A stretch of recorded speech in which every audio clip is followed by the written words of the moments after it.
It is undeniable that certain artists or producers can achieve something with their music or can do things that the average producer cannot do. And a simple explanation for this would be the talent that these people have. But the music industry is changing, and more people all around the world realize success in music just through the internet and with limited resources. And that's why most producers come to the conclusion that hard work beats talent.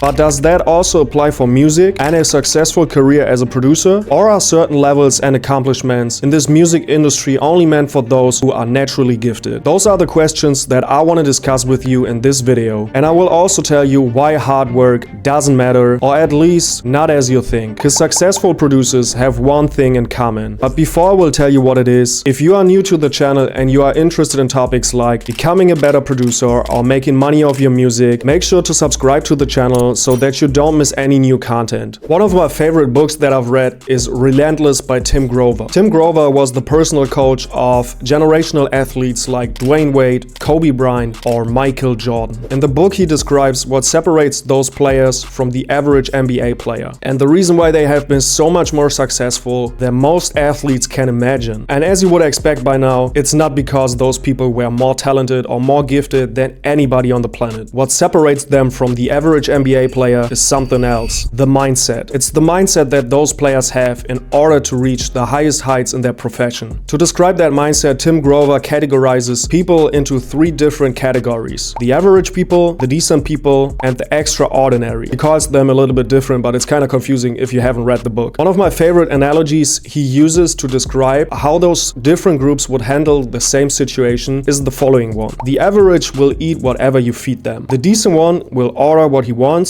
and enjoy the meal. And to the extraordinary, doesn't matter what he eats, he will still be hungry in an hour. But how does that work for producers now? Don't worry, I got you. I will give you a quick example now, and I want you to see for yourself how you would typically handle a situation like that. And of course, this only works if you are able to be 100% honest about yourself. And the example will also be important for one of the points that I want to talk about later in the video, so make sure you watch until the end. So imagine you've been grinding music for a while. You've been uploading beats for a while, let's say for 2 months, without any significant result. But then it finally happens. You get your first beat sale. And it's not a $20 lease, it's a big $150 unlimited license. You haven't made a single dollar until this point, and all of a sudden someone pays you $150 for a beat. So how do you react to it now? Option number one, the victory lap. You make a screenshot of it, send it into every group chat possible. You tell all the girls in your class they should call you Metro Boomin from now on. And you tell your whole family that they don't need to worry about money anymore because you will take care of it now. Or option number two, once you get that notification, you got that moment of joy, but more than that, this enlights the fire in you, and your immediate reaction is to sit down and make another beat because you want to get a bigger sale the next time. Be honest. I mean, we all know you pick path number one.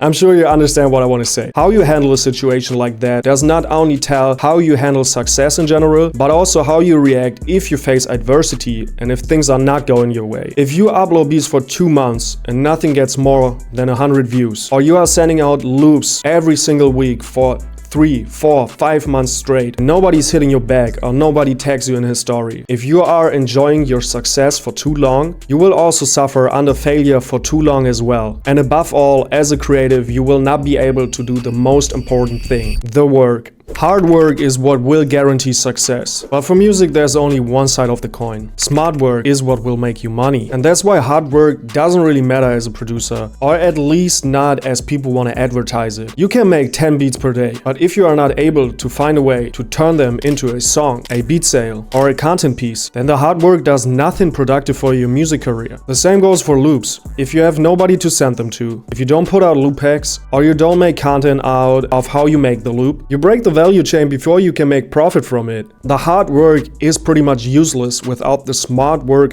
afterwards. But how big of a factor is talent when it comes to the work? Talent is real, I don't deny that, but I'm 100% sure that if you ask Metro Boomin, OZ, or Luz Bell how their first beat sounded, it will probably not be that good. And that's almost the same for every artist or producer. Here's how one of my first beats sounded.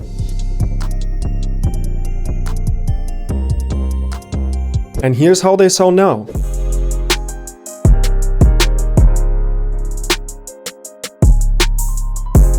and even big pop artists like Ed Sheeran talk about that. When people say artists are born with talent, you're not. You have to really learn and really practice. Music is a skill that you can learn like anything else on this planet. Of course, some people might be more creative than others, but to go back to the initial point about the mindset, I think that has a lot to do with overthinking and not being able to just flow and just do your thing. So at the end of the day, it's a combination out of the work you put in, how smart you work, and your mindset that decide whether certain things are possible for you or not. As Drake said, the power of the mind is not a joke. If you don't put self-limiting beliefs on yourself and you work hard and smart, everything is possible with music, whether you are talented or not. And if you are ready to commit to a period in your life where you do all these things, where you get better and you do the hard and the smart work, here is a full guide on how to set up a winter arc protocol specifically designed for producers.